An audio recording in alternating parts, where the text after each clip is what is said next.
예수는 주시다라고 하는 제목으로 하나님 말씀을 살펴보도록 하겠습니다. 성령님은 예수님을 증거하시는 영이시다. 우리 지난주에 말씀을 살펴봤습니다.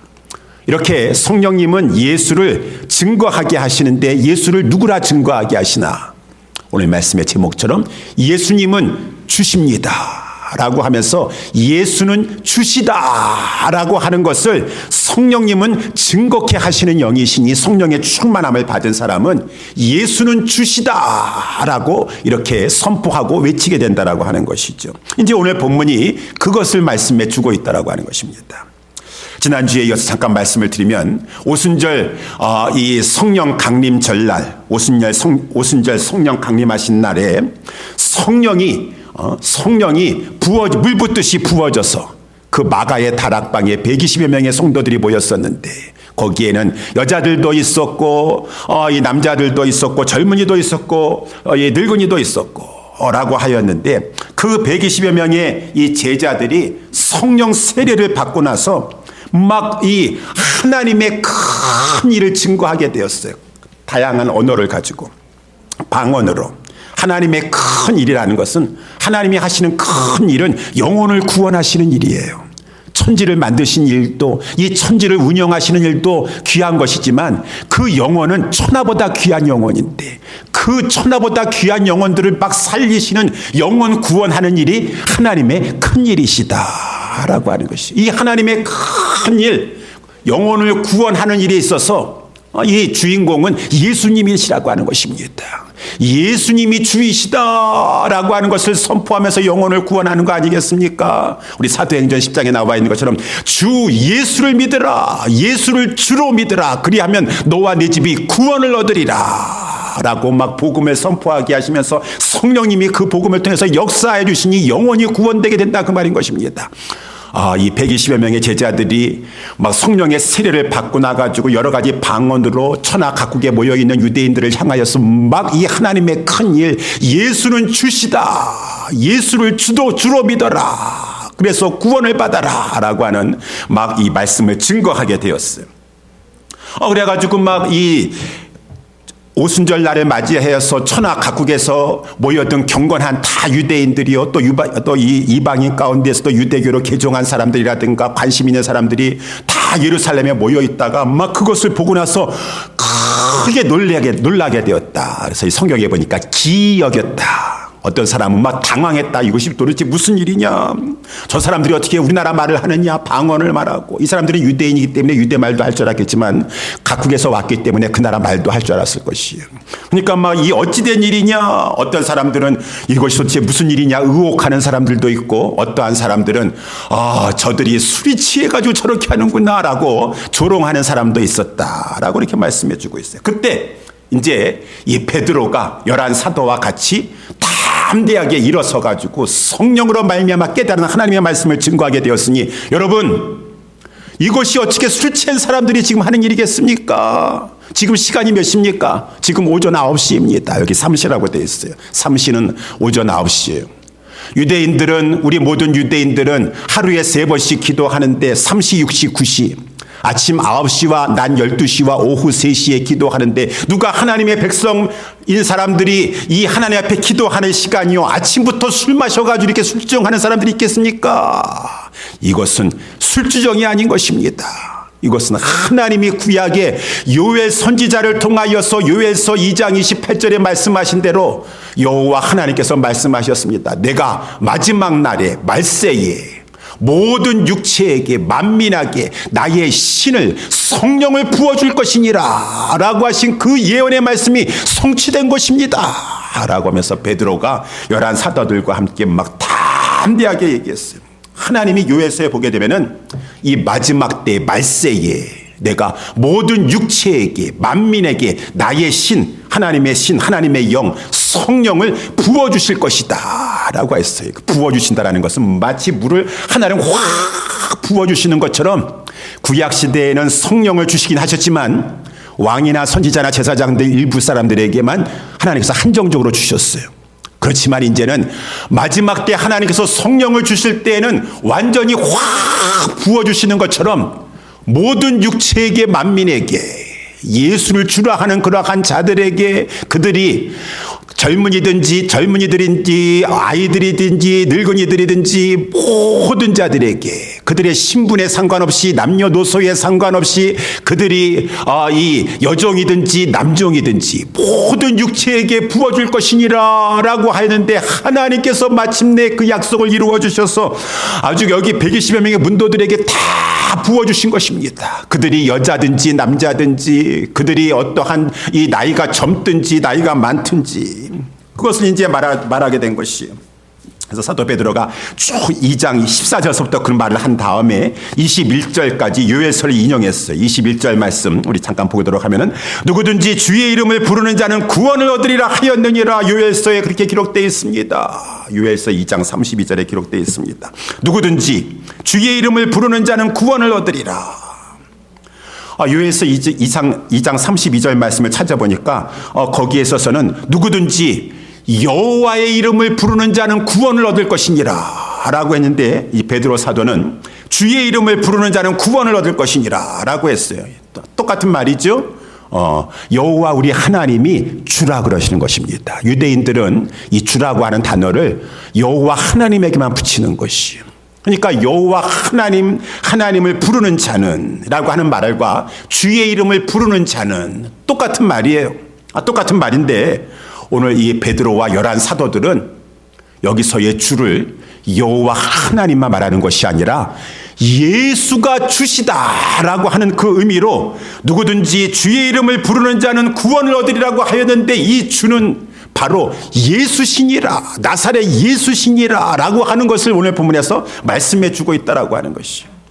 그래서 오늘 보면 22절에 이제 베드로가 계속해서 이렇게 말하고 있습니다. 이스라엘 사람들아 이 말을 들으라. 너희도 아는 바에 하나님께서 나사렛 예수로 큰 권능과 기사와 표적을 너희 가운데서 베푸사 너희 앞에서 그를 증거하셨느니라. 그를 나사렛 예수를 주로 증거하게 하셨다 그 말인 것입니다. 하나님께서 나사렛 예수에게 큰 권능을 부어주시사 예수가 이 땅에서 여러 가지 이적과 표적과 기사를 막 행하시는데 얼마나 많은 일들을 하셨어요. 각색 질병 병마를 고치시고 귀신을 내어 쫓으시고 죽은 자를 살리시고 막 그러셨는데 그 중에 하나 보면 마태복음 8장에 보면 예수님과 제자들이 갈릴리 바다를 배를 타고 건너가게 되었어요. 그러는데 갑자기 바다에 큰 놀이 일어나가지고 막 물결이 배까지 막 들어오는 상황에서 제자들은 무서워가지고 막 두려워하고 있는데 예수님은 배 안에서 주무시고 계시는 것이요. 저들이 막 두려움에 사로잡혀가지고 예수님을 막 깨우면서 예수여 예수님 주여 주여 우리가 죽게 되었나이다 구원하여 주시옵소서 라고 했어요. 예수님께서 주무시다가 일어나셔가지고 제자들을 꾸짖으셨습니다. 어찌하여 무서워하느냐 믿음이 적은 자들아 라고 하신 다음에 일어나가지고 예수님께서 바람과 바다를 꾸짖으시니까 이 큰 놀이 일어났던 이 바다가 갑자기 아주 잔잔하여졌더라 라고 하는 것이 이거는 자연적인 현상이나 우연일치로 된 것이 아니에요. 예수님이 꾸짖자마자 갑자기 잔잔해진 것은 이거는 바다가 예수님에게 복종했다라고 하는 것이에요. 바람이 예수님에게 복종했다라고 하는 것이죠. 그러니까 이 제자들이 너무 놀라가지고 천천히 잔잔해진 것도 아니고 아주 잔잔해졌다라고 하는 것은 마치 예수님 말씀 떨어지자마자 복종했던 거 아니겠습니까? 그러니까 저들이 하는 말입니다. 이 어떤 사람이기에 바람과 바다도 그 앞에서 복종하는 거라고 이렇게 했죠. 이 어떠한 사람이기에 예수님은 주시다라고 하는 것입니다. 예수님이 만유의 주시다. 모든 것들을 창조하셨고 우리 만군의 여호와 하나님과 함께 천지 창조를 하셨고 그 모든 것을 다스리시는 만유의 주재자가 되시니 바람과 바다 그 어떠한 것이라 할지라도 다 예수 앞에는 복종해야 되는 것이고 우리 예수님은 만유의 주재이실 뿐만 아니라 특별히 예수를 주시다라고 하는 것은 예수님은 당신의 백성을 저희 죄에서 구원해 주실 구주시다 구원자이시다 라고 하는 그런 말도 또한 포함되어 있다라고 하는 것입니다. 예수님은 우리 모두를 이 죄 가운데 영원한 그 사망의 형벌에서 구원해 주실 주가 되신다 구원자가 되신다 라고 하는 그러한 말씀이에요. 그래가지고 이제 오늘 본문에 우리가 읽진 않았지만 23절 말씀 한번 보세요.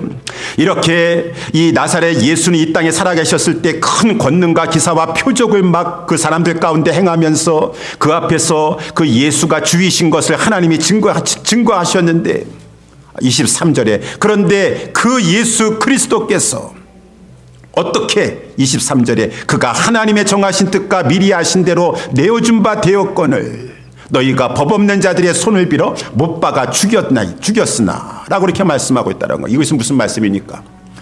예수님이 저 법 없는 자들의 손을 빌어가지고 십자가에 못 박힘을 당하였도다 라고 하는 것이요. 아니 그 전능하신 주님께서 전능하신 만유의 주제자시오 구원자께서 어찌 십자가에 못 박혀 죽으셨는가.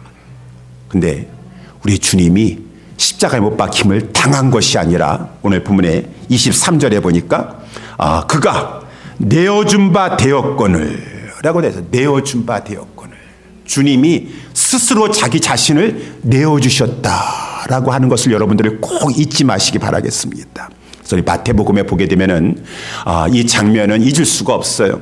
우리 예수님께서 겟세마네 동산에서 그렇게 기도하시고 간절히 기도하시고 막 이 땀 속에 피가 막 터져 나와 가지고 피범벅 땀범벅이 된 상태 가운데 예수님께서 보라 나를 파는 자가 왔도다 일어나 가자라고 우리 예수님께서 하셨어요. 나는 파는 자가 왔으면은 예수님께서 다른 데로 피신하시든가 그들을 물리치시면 되시는 것인데 그들에게 가시겠다라고 하는 것이요. 정말 가룟 유다가 그 이방인들 이 대제사장들과 장로들이 보낸 그 하속인들 그 로마의 군병 같은 그러한 자들이 검과 몽치를 가지고 예수님을 잡으러 왔어요. 그런데 예수님께서 그들에게 순순히 자기 자신을 내어주셨다라고 하는 것입니다. 체포하러 온 자들에게 나를 잡아가라 라고 우리 예수님께서는 자기 자신을 스스로 내어주셨어요. 생명을 주셨어요. 이해할 수 없습니다. 그 전능하신 주님께서 왜 자기 자신을 내어주시는 것입니까? 베드로는 옆에 있다가 참을 수가 없어서 마침 칼을 가지고 있어서 칼을 빼내어가지고 막 이 칼을 휘두르려고 했어요. 그 대제사장의 종 말고라고 하는 자의 귀가 떨어져 나가기도 했습니다. 그때 예수님께서 베드로를 책망하시지 않았습니까? 베드로야, 너 그 검을 집에다가 꽂아라 라고 하면서 너는 내가 지금이라도 내 아버지께 요청하여서 하늘에 있는 12영이나 더 되는 그 영을 동원하여서 이 모든 상황을 모면할 수 없다고 너는 생각하는 것이냐? 만약에 내가 그렇게 한다면은 그 구약에 하나님께서 이런 일이 있을 것이다라고 예언케 하신 그 모든 일이 어떻게 이루어지게 될 것이냐라고 하면서 우리 예수님은 마치 이사야서 53장에 나와 있는 것처럼 그 마침 도수장으로 끌려가는 그런 이 양같이 잠잠히 끌려가시고 털 깎는 자 앞에서 잠잠한 양같이 자기 자신의 생명을 내어 주셨다라고 하는 것이죠. 우리 예수님이 순순히 자기 자신을 내어 주셨다. 왜? 아버지의 뜻을 이루기 위해서. 아버지가 그렇게 하기를 원하시기 때문에 내 뜻대로 마옵시고 아버지의 뜻대로 되기를 원하나이다. 그래서 오늘 본문의 23절 말씀 다시 한번 보면 그가 하나님의 정하신 뜻과 미리 하신 대로 내어준 바 된 것이니라. 그러면은 하나님은 왜 예수 그리스도를 그 십자가에 못 박는데 왜 내어주신 것입니까? 왜 그렇게 정하셨습니까? 왜 그렇게 구약에 예언하셨습니까? 우리는 하나님 앞에 질문할 수 있나요? 알고 있습니다. 왜 그런지. 하나님은 우리를 사랑하여 주셔서 우리를 죄와 영원한 사망에서부터 건져주시기 위하여서 다른 이로서는 우리가 구원을 얻을 수가 없기 때문에 오직 죄 없는 하나님의 아들이 이 땅에 육신을 입고 내려오셔서 십자가에서 죽으시사 보혈의 피를 흘려주셔야지만 우리의 죄가 속함을 받을 수가 있고 우리가 영원한 형벌에서 건짐받을 수 있기 때문에 그래서 우리 고린도후서 5장 21절에 하나님이 죄를 알지도 못하신 자로 우리를 대신하여 죄를 삼으신 것은 죄를 삼으시다라는 것은 완전히 우리 모두가 그 죄에 대해서 심판을 받아야 되는데 그 심판을 다 당신의 아들에게 죄를 알지도 못하시는 그 분에게 십자가에 달려서 호소하시고 절규하시는 우리 예수님에게 다 그 저주의 잔을 부으셨다라고 하는 것이에요. 하나님이 죄를 알지도 못하시는 자로 우리를 대신하여 죄를 삼으신 것은 우리로 하여금 저희 안에서 예수 그리스도 안에서 하나님 앞에 죄인이 의가 되도록 하게 하심이었더라. 고린도후서 5장 21절에 나와 있는 것처럼 이것이 이제 하나님의 사랑이라고 하는 것이죠. 하나님의 사랑. 하나님 우리를 이처럼 사랑하여 주시사 독생자 예수 그리스도를 십자가에 내어주시기까지 하셨나이다. 다른 길은 없기 때문에 이렇게 우리를 구원해 주시고자 하나님은 예수 그리스도를 십자가에 못 박히시도록 하나님이 아주 그렇게 하신 것입니다. 예수 그리스도께서는 끌려가시고 억지로 십자가에 못 박히신 것이 아니라 자기 자신을 내어주신 것이오니 하나님의 사랑이 놀랍고 우리 예수님이 우리를 위해서 베풀어 주신 그 희생이 놀랍습니다. 에베소서 5장 2절에 그는 우리를 위하여 자신을 버리사 예수님은 우리를 위해서 자신을 버려주셨다라고 하는 거예요. 생명을 주셨다. 향기로운 제물과 생축으로 하나님께 드리셨느니라. 생축이라는 것은 죽은 제물이 되어서 우리 주님은 다 우리를 위해서 저주의 잔, 진노의 잔, 공의의 하나님으로부터 우리가 죄에게 쏟아부어질 그 모든 심판의 진노의 잔을 다 받으셔서 생축, 완전히 죽은 제물이 되었어요. 죽은 제물이 되었어요. 우리 예수님께서 십자가에 다 이루었다. 그 무시무시한 하나님의 진노의 잔을 캄캄한 하늘도 빛을 잃고 막 그 상황 가운데 다 받으신 다음에 맨 마지막에 다 이루었다. 내가 저들의 죄값을 다 치루어 주었다. 대속해 주셨다라는 것이요. 우리의 죄를 다 갚아주셨다. 죄값을 갚아주셨다. 우리 주님이 이렇게 말씀하셨어요. 이 주님은 그래서 이 죄가 없으신데 죄를 알지도 못하신 분이에요. 근데 우리를 대신하여서 그 십자가에 달리셔서 하나님이 우리 예수님이 지신 그 모든 죄의 값을 다 우리가 받아야 될 죄의 값을 예수님에게 부어주신 것이고 예수님은 죄가 없으신 것이에요. 그랬을 때 예수님은 구속을 이루신 것이고 십자가에서 오늘 본문의 24절 말씀해 보니까 하나님께서 사망의 고통을 풀어 살리셨으니 이는 그가 사망에 매여 있을 수 없습니다. 예수님 자체는 죄가 없으세요. 예수님은 십자가에서 우리를 위해서 죄값을 다 치러주시고 이제 다 이루었다 끝내시고 나서 생명을 이제 호흡을 멈추셨지만은 우리 예수님은 사망에 매여 있을 수가 없어요. 그는 본래 죄가 없으신 분이신 것입니다. 그래서 이제 하나님께서 예수님을 다시 살려주셨다. 모든 사람들은 다 죄 가운데서 사망에서 벗어날 수 없지만 예수님께서는 죄가 없으시기 때문에 사망 권세를 이기시고 부활하셨어. 이제 오늘 본문의 말씀 32절 말씀을 보면 이 예수를 하나님이 살리신지라. 하나님이 살리셨어요. 우리가 다 이 일의 증인이로다. 여기에 나 베드로와 11 사도들은 다 이 일에 친히 목도하였고 예수님께서 부활하신 것을 다 보았습니다. 증인이라고 이제 고백하게 되었어요. 이 부활하신 예수님을 33절에 보니까 하나님이 오른손으로 높이셨도다. 여러분, 하나님이 능력이 오른팔로 예수님을 부활시키시고 높이셨는데, 하늘에 올리셨는데 얼마큼 높이셨습니까? 우리 에베소서 말씀에 2장 말씀에 빌립보서 2장 말씀에 보게 되면은 지극히 높이셔가지고 모든 만인의 무릎들이 다 그 앞에 무릎 꿇게 하시고 모든 사람들이 다 그 앞에서 예수님을 주라 시인할 정도로 예수님을 주로 높이셨도다. 예수님은 주시다. 그래서 예수님이 주가 되셨어요. 예수님은 물론 이전에도 주이셨습니다. 영원 전서부터 주이셨어요. 하나님과 함께 영원한 하나님이셨어요. 만물을 창조하시고 다스리신 주이셨어요. 그렇지만 특별히 예수님께서 성육신 하시고 십자가에 죽으시고 부활하심으로 말미암아 그가 진정한 주라라고 하는 것을 다시 한번 공포하여서 많은 사람들이 그것을 깨닫게 되었어요. 레코그나이즈 하게 되었어요. 이것이 이제 성경에서 말씀해 주고 있는 것이죠. 그래서 이제 주가 되셔서 33절 거기 나와 있는 대로 이제 예수님께서는 그 약속하신 성령을 받으셔서 33절 말씀 받아서 그것을 아버지께 받아서 지금 성령 세례를 우리 이 마가의 다락방에 이 사람들에게 확 부어주신 것이다. 이 구약의 요엘서의 말씀에 보게 되면은 만군의 여호와 하나님께서 부어주실 것이다라고 했는데 이제 예수님께서 주가 되셔서 주가 되셔서 성령을 아버지께 받아서 모든 믿는 자들에게 성령을 부어주셨느니라. 예수님은 주가 되셨다 그 말인 것입니다. 예수님은 주이시다. 34절 말씀. 이것은 이미 구약에서부터 예언된 말씀이에요.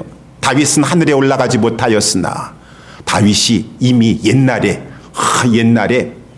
그 예수님 오시기 1000년 전에 이 예언의 말씀을 했어요. 주께서 내 주에게 말씀하시기를 내가 내 원수로 내 발등상 되게 하기까지 너는 내 우편에 앉았으라 하였다. 여기서 주께서 내 주에게, 다윗이 이것을 이제 성령의 감동으로 깨달았어요. 그래서 예언의 말씀했습니다. 여기서 주께서 내 주에게라고 하는 말은 만군의 여호와께서, 주라는 것은 오직 하나님에게 붙이는 단어라고 했습니다. 또 내 주에게, 여기 내 주는 누구입니까? 앞으로 오실 메시아 예수 그리스도를 말씀해 주고 있는 것이죠. 그렇게 구약에서부터 예수 그리스도는 주라라고 이렇게 이 선지자 입에서 예언되었다. 다윗의 입에서 예언되었다. 그래서 앞니를 내다보면서 다윗이 내가 내 원수로 발등상 되게 하기까지 너는 내 우편에 앉았으라 라고 했어요. 예수 그리스도께서 주가 되셔서 하나님 보좌 우편에 앉아 계시는데 저 원수 마귀가 완전히 그 예수님 발에 발등상 되게 하기까지 다 멸망하였어. 그 세력이 다 멸망하였어. 완전히 마귀가 멸망할 예수님의 재림의 시기까지 예수님은 하늘에 오르셔서 하나님 보좌 우편에서 앉으셔가지고 모든 만물을 주로 다스리신다라고 하는 것이에요. 예수님이 다스리시는 거예요. 그러면서 이제 오늘 본문 36절 말씀에 보게 되면 이제 이 베드로가 11 사도와 같이 이제 결론적인 말씀을 증거합니다. 그런즉 이스라엘 온 집이 정령할지니 너희가 십자가에 못 박은 이 예수를 하나님의 주와 그리스도가 되게 하셨느니라. 아까 말씀드린 대로 예수님은 이미 이전부터 주였지만, 그는 그리스도였지만 이 십자가의 죽으심과 부활을 통하여서 다시 한번 그가 진정한 주인 것을 밝혀지게 되었다라고 하는 것이죠. 그러면서 이제 이 유대인들을, 예루살렘에 모여 있는 이 지금 막 모여든 사람들을 책망하시는 것이. 우리 지난 주일날 말씀을 살펴봤죠. 성령님은 이제 보혜사 성령님이 오셔가지고 그가 의에 대해서, 죄에 대해서, 심판에 대해서 책망하실 것이니라. 죄라 하면 저들이 예수 그리스도를 믿지 아니함이요 라고 했는데, 여러분들이 지금 무엇을 한 줄 아십니까? 예수 그리스도를 십자가 못 박으셨는데 여러분들은 하나님 그 주를, 하나님이 보내신 메시아를 십자가에 못 박으신 것입니다. 여러분들이 저를 십자가에 못 박으라 소리치셨죠? 다 보고 있었죠? 그 십자가 밑에서 고개 설레설레 걸리면서 하나님의 아들이 오든 내려와 봐라라고 조롱하고 멸시했었죠? 여러분들은 하나님 주를 멸시하신 것입니다. 주를 조롱하신 것이고 주를 십자가에 못 박으신 것입니다. 막 책망했어요. 그랬더니만은 저희가 막 이 말을 듣고 마음에 찔림을 받았습니다. 양심의 가책을, 깨달음을 얻은 것이죠. 그러니까 베드로하고 다른 11 사도들에게 막 물어봤어요. 형제들아, 우리가 어찌 해야 되는가? 우리가 이렇게 그 예수를 십자가에 못 박았느니 어찌 하나님이 보내신 그 주를, 그리스도를 십자가에 못 박았다는 말인가? 도대체 어떻게 하면 좋겠는가? 라고 했어요. 그때 38절 말씀에 이렇게 보게 되니까 베드로가 말하였습니다. 너희가 회개하여 각각 예수 그리스도의 이름으로 세례를 받고 죄사함을 얻으라. 그리하면 성령을 선물로 받을 것이니라. 이 말씀은 다른 말로 하면은 보다 정확하게 번역하면 베드로가 여러분들 회개하세요. 그리고 세례를 받으세요. 그러면은 예수 그리스도의 이름으로 죄사함을 얻을 것이고 성령을 선물로 받을 것입니다 라고 하는 그런 말이 정확한 해석인 것입니다. 왜? 세례는 예수 이름으로만 받는 것이 아니라 성부와 성자와 성령의 이름으로 세례를 받으라고 예수님 말씀하시지 않으셨습니까? 여기서 원래 번역이 좀 약간 이런데, 여러분들 회개하세요. Repent and be baptized. 그러면은 예수의 이름으로 죄사함의 능력을 얻고 여러분 죄사함의 은총을 얻고 성령을 선물로 받을 것입니다. 여러분뿐만 아니라 여러분의 자녀들도, 모든 먼데 사람들, 다 이방인들도, 곧 우리 주 하나님께서 부르시는 자들은 다 이러한 하나님의 놀라운 성령을 선물로 받을 수 있을 것입니다 라고 이렇게 됐어요. 그러니까 40절 말씀에 이제 또 보면은 이 여러 가지 말로 확증하며 가로되 너희가 이 패역한 세대에서 구원을 받으라 라고 이제 베드로가 하나님의 말씀을 받아서 전하게 되었어요. 전하게 되었습니다. 그때 그때 놀라운 일이 일어나게 되었다는 것이죠. 놀라운 그것이 이제 41절 말 아니겠습니까? 그 말을 받는 사람들이 있었다 그 말인 것입니다. 이 말 속에는 거기에 모인 많은 유대인들 막 천하 각국에서 모인 사람들과 막 이방인들도 있고 막 그랬었는데 그 말을 받는 사람도 있을 것이고 그 말을 받지 않는 사람도 있을 것이요. 예수가 주라는 거 하는 그런 말을 받지 않는 사람도 있고 회개하고 세례받으라고 하는 말을 받지 않는 사람도 있을지 모르겠지만 받는 사람들이 있어요. 그 사람들이 세례를 받게 되었다. 그래가지고 이날의 제자의 수가 3,000이나 더하더라 라고 이렇게 말씀해 주고 있습니다. 여러분 여기 세례를 받았다. 여기 세례라는 말을 특별히 본문에서는 강조를 하고 있어요. 그 말을 받은 사람들은 예수님이 주시다 회개하라 세례를 받으라 라고 하는 말은 받은 사람들은 세례를 받았다라고 하는 것이었어요. 하나님께서 놀라운 성령의 역사를 베푸시고 무엇보다도 이제 예수 그리스도가 하늘에서 주가 되셔가지고 역사하시는데 이 사람들 그 말을 받은 사람들 다 어떤 사람들이니까 여기 모인 사람들 제가 처음에 말씀드린 것처럼 처음에 막 120여 명의 사람들이 방언을 하고 막 하나님 나라의 일을 막 큰 일을 막 증거하였을 때 기이 여기면서 의혹하는 사람들 또 술 취했다고 조롱하는 그러한 사람들인데 그러한 사람들이 가운데 이 베드로의 복음을 받아들인 사람이 있었다는 것이에요. 그 사람들은 예수 그리스도를 주로 믿었다라고 하는 놀라운 일이 일어나게 되었으니 예수를 믿었다라고 하는 말을 오늘 41절에는 세례를 받았다라고 하는 말로 표현하고 있는 것이죠. 여러분 예수를 믿었다라고 하는 말과 세례를 받았다라고 하는 말은 같은 말이지만 세례를 받았다라고 하는 말이 더 강한 의미를 가지고 있어요. 왜 그렇습니까? 예수를 믿음으로 말미암아 구원받는 것인데 저들이 예수를 마음으로 믿은 것뿐만 아니라 세례를 받았다라고 하는 것은 입술로 하나님 앞과 많은 사람 앞에서 고백했다라고 하는 것이요. 우리 고백했다라고 하는 것은 많은 사람 앞에 세례를 고백했다라고 하는 것은 우리는 지금 우리도 세례식 베풀지 않습니까? 세례를 베풀면서 제가 이렇게 세례 베풀 때도 그렇게 하고 이거는 저만 하는 것이 아니라 제가 이 질문을 하는 것이 아니라 우리 교회 헌법책에 나와 있어요. 세례를 베풀 때 질문을 하고 우리 세례 받으신 분들은 서약을 하면서 세례를 받습니다. 여러분들 다 세례 받으셨나요? 세례 받으셨죠? 여기 거진 다 세례 받으셨습니다. 한번 생각해 보세요. 그때 세례 받으실 때 별로 생각 없이 그냥 무조건 네 혹은 아멘 하셨는지 모르겠는데 질문이 이렇습니다. 여러분은 여러분 자신이 하나님 앞에서 하나님의 노여움을 받아 마땅한 죄인임을 인정하십니까?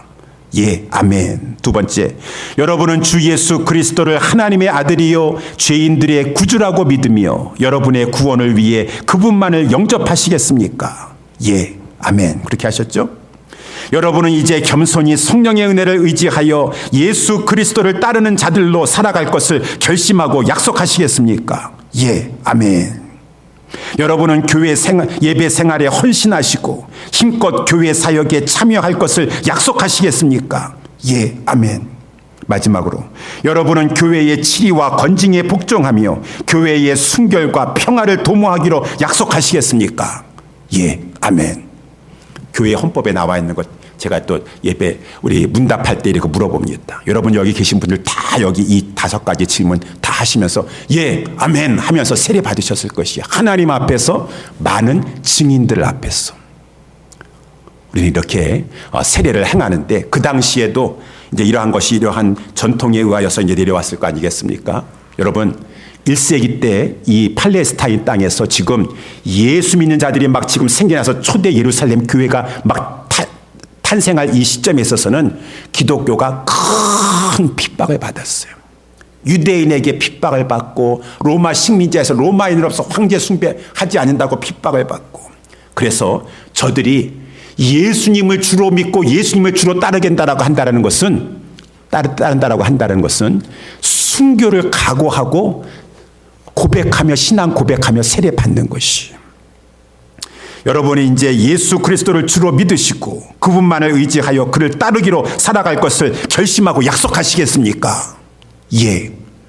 여러분 제자가 된 것이에요. 그래서 오늘 본문에 보니까 세례를 받으니까 이날에 제자의 수가 3,000이나 더하더라. 제자는 처음에는 신자고 초신자고 제자 훈련 1단계, 2단계, 3단계, 4단계 쭉 받아가지고 그때나 돼서야지 제자 되는 거 아니겠습니까? 라고 하는데 사도행전에서는 이 신자를 초신자든 저거든 처음서부터 생명 걸고 예수 믿는 것이에요.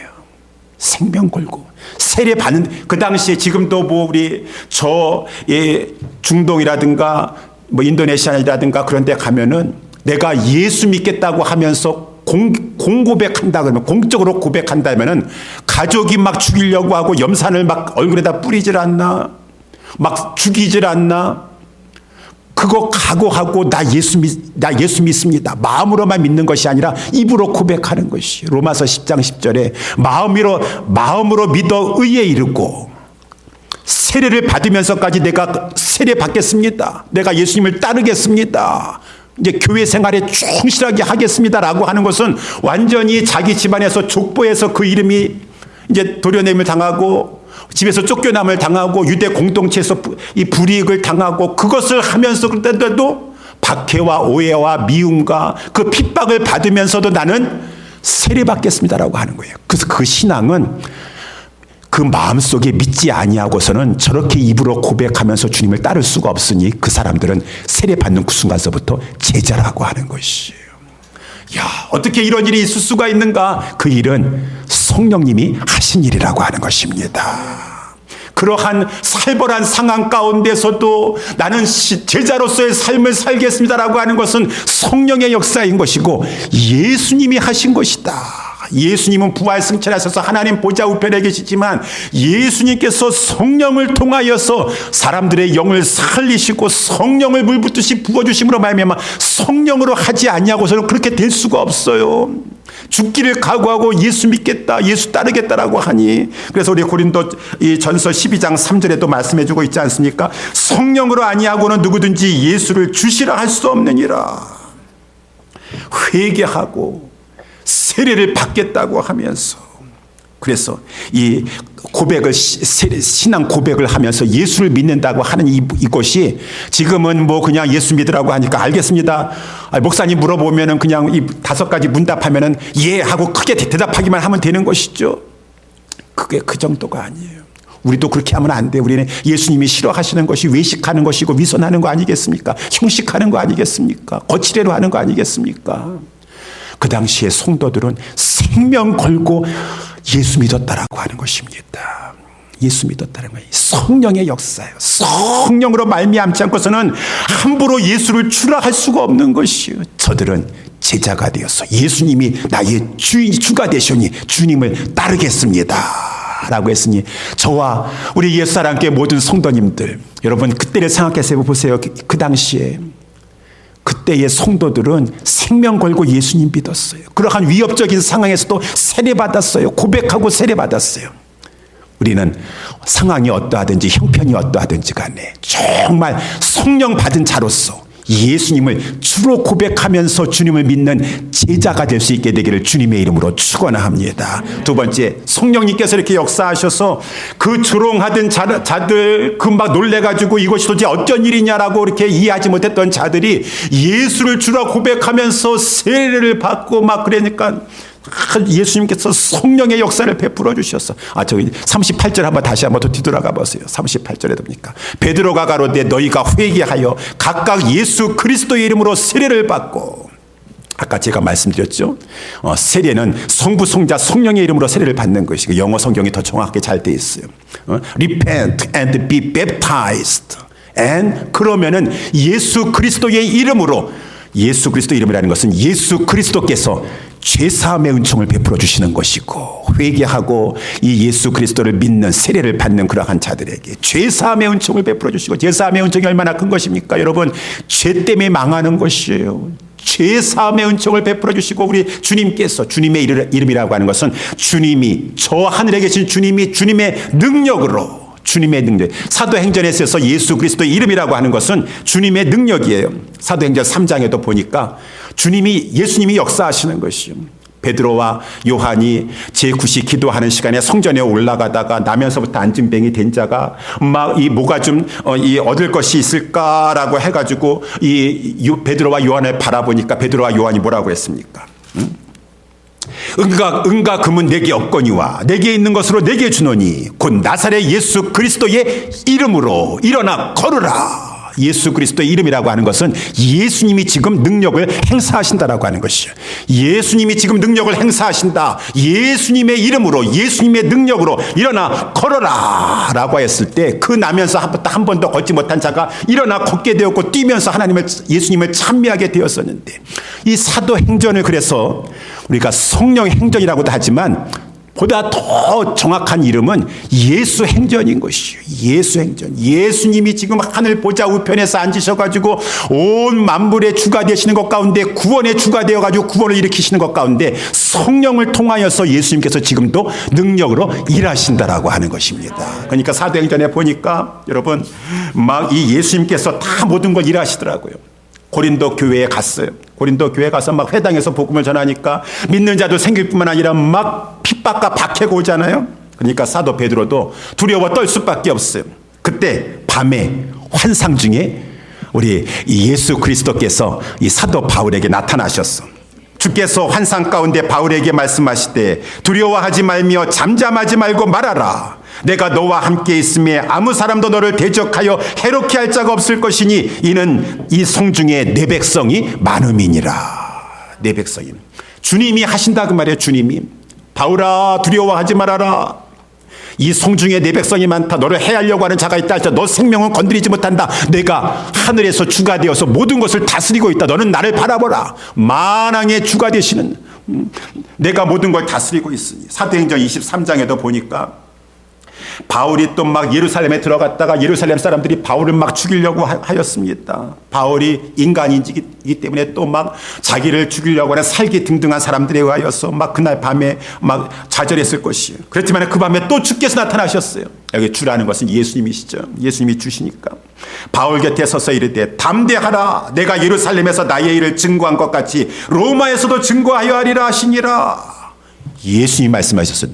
저들이 아무리 죽이려고 하도 나 예수가 주다. 내가 너를 붙잡고 있는 하는 다른 어떠한 그 악한 세력이라 해서 너의 생명을 건들 수가 없느니라. 내가 주도다. 내가 모든 사람들의 생명을 주관하고 있고 모든 사람들의 나라들의 그 연한을 그 나라의 운명을 연한을 다 내가 정하고 있고 그 경계를 내가 정하는 분은 나 예수 하늘에 지금 하나님 보좌 우편에서 앉아서 다스리는 예수 그리스도시니라 라고 말씀해 주고 있어요. 그래서 우리는 이러한 것을 보면서 예수는 주님이십니다. 이러한 말씀을 통해서 우리에게 적용해야 되는 것이죠. 히브리서 13장 5절에도 살아가는 동안에 여러분 어떠한 문제가 있고 상황이 있다 할지라도 이 말씀을 꼭 기억하세요. 예수님은 나의 주이십니다. 예수님이 다스리십니다. 예수님이 통치하십니다. 히브리서 13장 5절 내가 과연 너희를 버리지 아니하고 과연 너희를 떠나지 아니하리라 하셨느니라. 그러므로 우리가 담대히 가로되 주는 나를 돕는 자시니 주가 하늘 보좌 우편에서 하늘과 땅의 모든 권세를 가지고 만물을 다스리시고 그 가운데 구속의 역사를 펼쳐나가시는 것 가운데 나 또한 한 영혼이라 할지라도 나 또한 생각하시고 모든 것을 다 계획하시고 이루시고 가시는데 예수가 주시니 나는 두려워하지 아니하겠노라. 무서워하지 아니하겠노라. 사람이 내게 어찌하리요.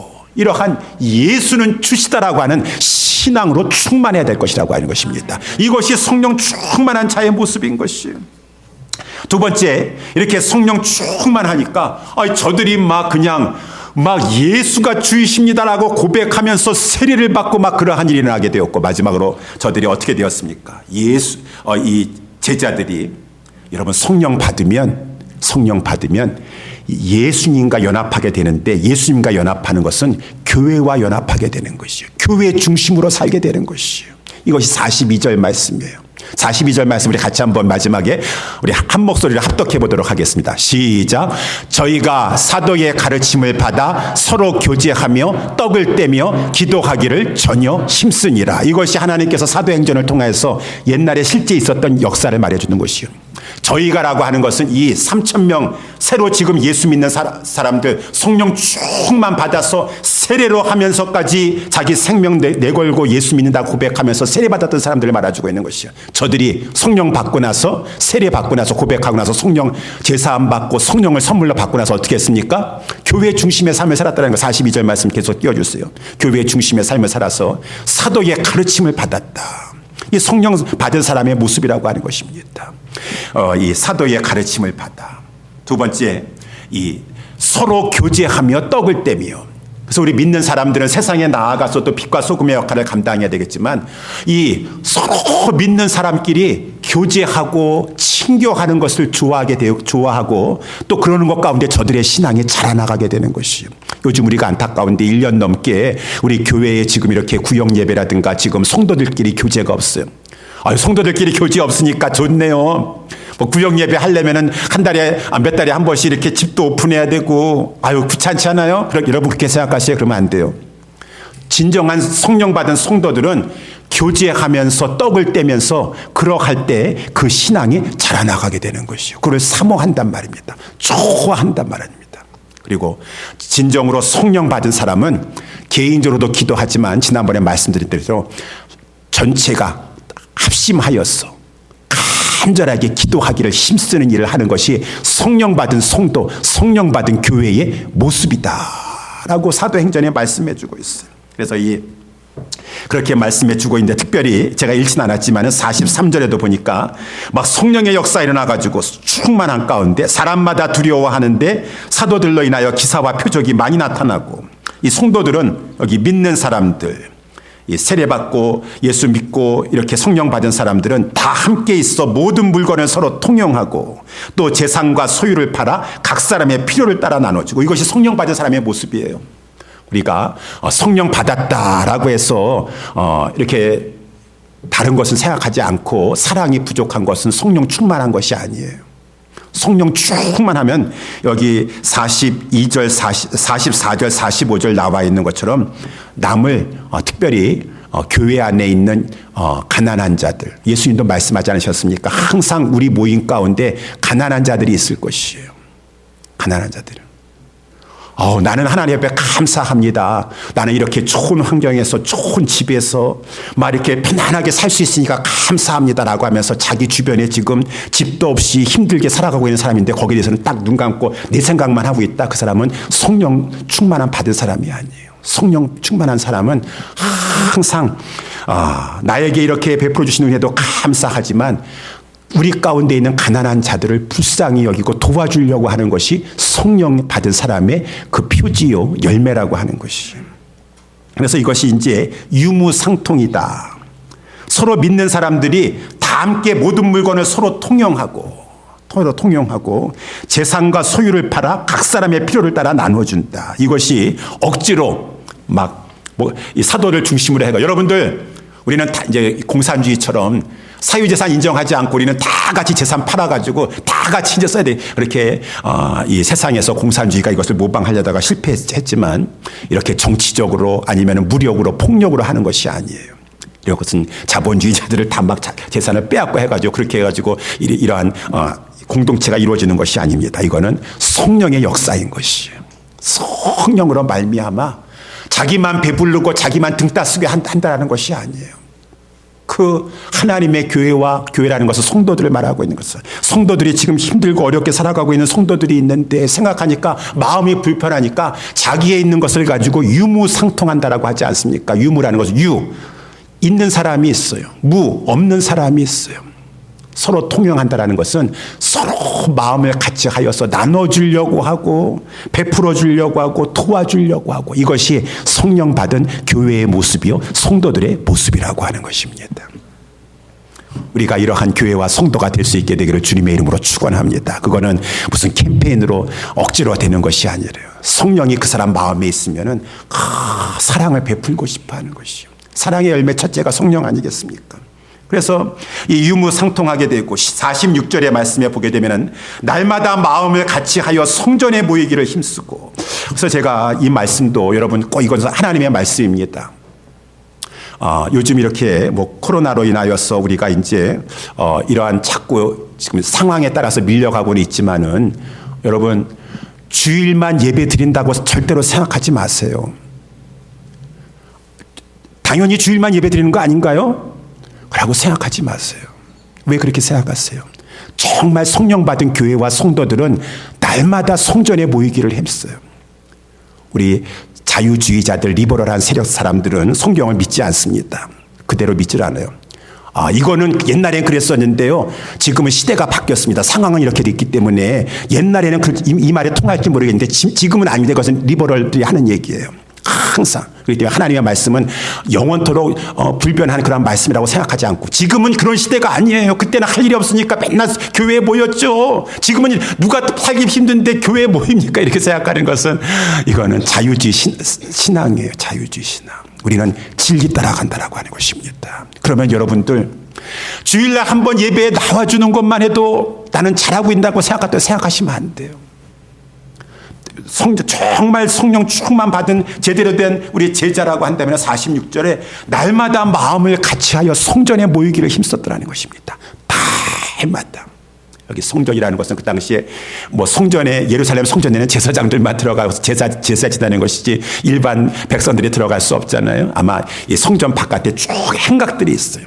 행각들이 있는데 거기에 매일같이 모여가지고 사도들이 12사도가 있으니까 12사도가 아마 3,000명의 성도가 있다고 하면 300명씩 맡아가지고 계속 거기서 바깥에서 지금은 말하면 우리 파빌리언 같은 데 가가지고 말씀 막 가르치고 저녁 여러분 같이 기도합시다 라고 해서 합심하여서 막 기도하고 날마다 사도들의 가르침을 받고 저녁 기도하기에 힘쓰며 성전에 모이기를 힘쓰고 근데 성전에서 모여가지고 성도들과 함께 이렇게 기도하고 말씀 배우고 사도의 가르침을 받고 막 그랬었는데 성전에서는 같이 음식을 먹고 친교실이 없어요.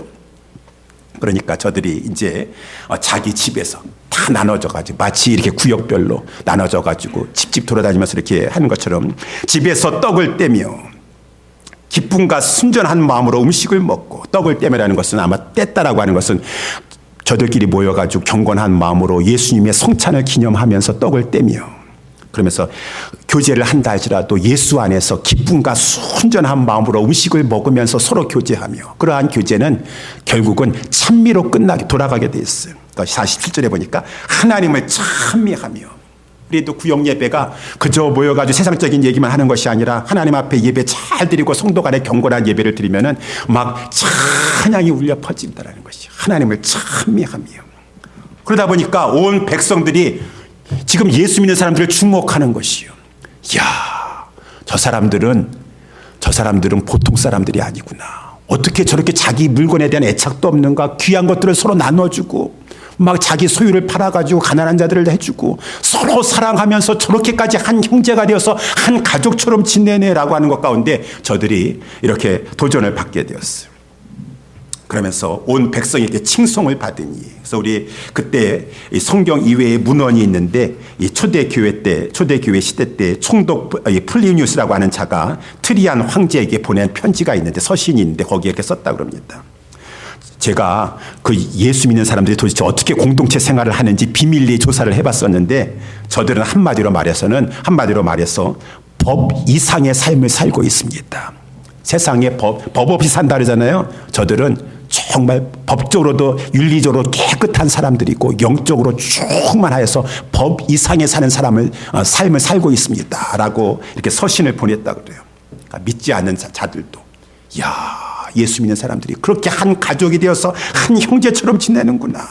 그러는 것 가운데 맨 마지막에 47절에 보니까 주께서 구원받는 사람을 날마다 더하게 하시니라. 이것이 성령 받은 교회의 모습이라고 하는 것입니다. 성령의 세례를 우리 주님이 하늘에서 하나님께 받아가지고 쭉 많이 부어주니까 모든 성도들이 그 3,000명이나 되는 성도들이 사도의 가르침을 받아서 서로 교제하며 떡을 떼며 기도하기를 힘쓰며 자기의 물건을 유무상통하면서 가난한 자들의 서로 필요를 나눠주고 날마다 마음을 같이하여 성전에 모이고 집에서 떡을 떼며 음식을 같이 먹으면서 순전한 마음으로 교제하고 찬미하고 주변의 사람들에게서 저 사람들은 법 없이도 살고 법 이상의 삶을 사는 사람들이구나.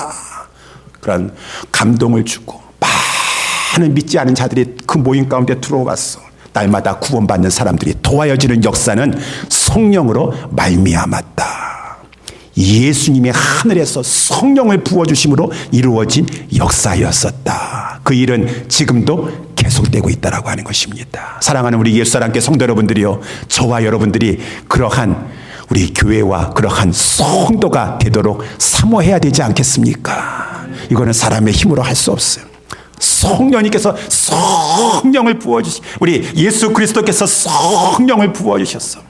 사람의 힘으로 등으로 되지 않지만 우리 모두가 성령 충만 받아서 성령의 세례 받으면은 정말 주님을 위해서 목숨 걸고 신앙생활 하게 되는 것이고, 우리 교회를 사랑하여서 교회 중심이 되었어 한 형제처럼 한 가족처럼 살 수 있게 되는 것이니, 우리 그러한 교회 공동체가 되기를, 우리 그러한 성령의 세례를 받고 성령의 충만함을 받게 되기를 사모합시다. 기도합시다. 그렇게 되는 우리 모두가 될 수 있게 되기를 주님의 이름으로 축원합니다. 기도하겠습니다. 하나님 아버지 감사합니다.